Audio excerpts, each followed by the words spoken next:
సంబంధించిన ఫాదర్ మరి bishop father Paul Prakash గారు, బిషప్ ఫాదర్ గారి ఆధ్వర్యంలో కడప సిటీకి సంబంధించిన అనేక ఫాదర్స్, అనేక చర్చెస్కి సంబంధించిన ఫాదర్స్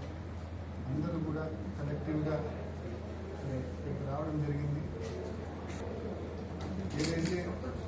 దళిత క్రైస్తవులకు అన్యాయం జరుగుతూ ఉందో, ఇటీవల అయితే క్రిస్టియానిటీ ప్రాక్టీస్ చేస్తారో వాళ్ళను ఎస్సీగా వాళ్ళని చూడకూడదు, లేకపోతే ఎస్సీగా వాళ్ళ ఆపోజిట్గా దానికి విరుద్ధంగా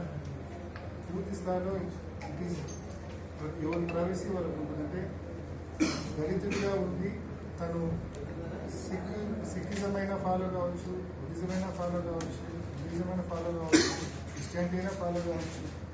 ఏదైనా ప్రాక్టీస్ చేసే స్వేచ్ఛ ప్రతి పౌరులకు కూడా ఉంటుంది.